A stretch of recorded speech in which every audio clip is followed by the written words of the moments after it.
샬롬 할렐루야. 마태복음 5장 1절에서 12절이요. 예수께서 무리를 보시고 산에 올라가 앉으시니 제자들이 나아온지라 입을 열어 가르쳐 이르시되 심령이 가난한 자는 복이 있나니 천국이 그들의 것이이며 애통하는 자는 복이 있나니 그들이 위로를 받을 것이이며 온유한 자는 복이 있나니 그들이 땅을 기업으로 받을 것이이며 의에 줄이고 목마른 자는 복이 있나니 그들이 배부를 것이며 긍휼히 여기는 자는 복이 있나니 그들이 긍휼히 여김을 받을 것이며 마음이 청결한 자는 복이 있나니 그들이 하나님을 볼 것이며 화평하게 하는 자는 복이 있나니 그들이 하나님의 아들이라 일컬음을 받을 것이며 의를 위하여 박해를 받은 자는 복이 있나니 천국이 그들의 것임이라.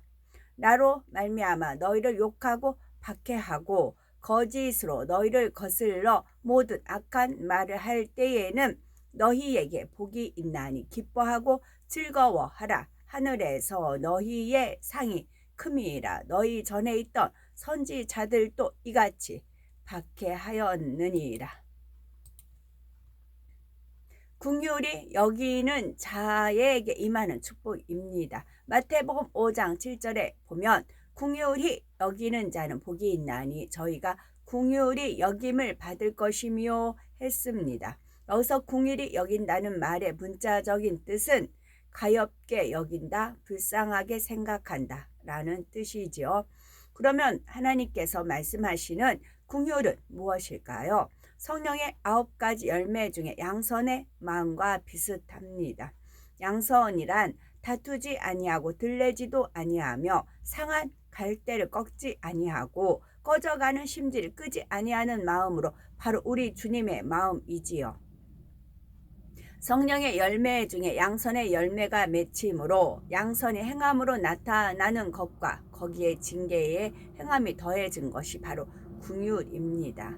성령의 열매는 하나님께서 원하시는 진리의 항목들이 우리 마음에 맺혀 있는 것이고 팔복은 마음에 맺힌 성령의 열매들을 행함으로 나타내는 것이지요. 이렇게 행함으로 인해서 삶의 매 순간에 하나님께서 주시는 복이 임하게 되는 것입니다. 하나님께서 원하시는 긍휼은 용서의 긍휼이 있습니다. 양선이란 다투지도 들레지도 않고 상한 갈대를 꺾지 않으며 꺼져가는 심지를 끄지 않는 예수님의 마음이지요. 여기서 상한 갈대를 꺾지 않는다는 것은 아무리 악한 사람이라 해도 아직 양심이 화인 맞지 않고 구원받을 가능성이 조금이라도 남아있다면 그에 대해 참고 기다리는 것을 말합니다. 또한 꺼져가는 심지를 끄지 않는다는 것은 성령 받은 하나님의 자녀들이 진리대로 살지 못한다 해서 즉시 그를 버리지 않는 것을 나타내지요. 아직 온전치 못하여 범죄하는 사람이라 해도 어찌하든 성령으로 깨우치고 진리 가운데 변화되어 갈 수 있도록 끝까지 인내하며 인도하시는 것이 주님의 마음인 것입니다. 이러한 주님의 마음을 가지고 누가 자신에게 악을 행해도 이해하고 용서하며 바른 길로 인도할 수 있는 것이 바로 긍휼이지요. 자기 입장에서 자기 유익을 쫓아 생각하는 것이 아니라 상대의 입장에서 생각하며 그의 유익을 쫓아주기 때문에 이해할 수 있고 긍휼을 베풀 수 있는 것입니다. 이렇게 긍휼히 여기는 사람은 긍휼히 여김을 받습니다. 그래서 주기도문에도 보면 우리가 우리에게 죄 지은 자를 사하여 준 것 같이 우리 죄를 사하여 주옵시고 하여 우리가 우리에게 범죄한 사람들에게 긍휼을 베풀 때라야 우리가 범죄한 것에 대해서도 하나님께 긍휼히 여겨달라고 구할 수 있음을 말씀하고 있습니다. 마태복음 18장에도 보면 예수님께서는 내가 죄를 범한 형제에 대해 이름 없이 7번이라도 용서하라 하여 무한히 용서하고 긍휼을 베풀어 줄 것을 말씀하시며 너희가 각각 중심으로 형제를 용서하지 아니하면 내 천부께서도 너희에게 이와 같이 하시리라 말씀하고 계시죠. 예수 그리스도를 믿은 우리는 이미 하나님께 크신 긍휼을 입은 사람들입니다.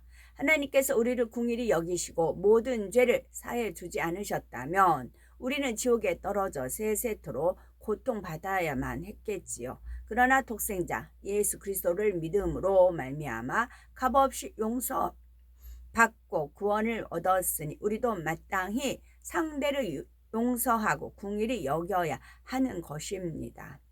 물론 육으로 보면 어떤 사람은 도무지 용서할 수 없는 악을 행하는 경우도 있지요. 또 어떤 때는 믿음의 형제가 악을 행하여 큰 어려움을 당하게 하는 일도 있고요. 그러나 이럴 때도 긍휼의 마음이 있다면 미워하거나 감정을 품지 않습니다.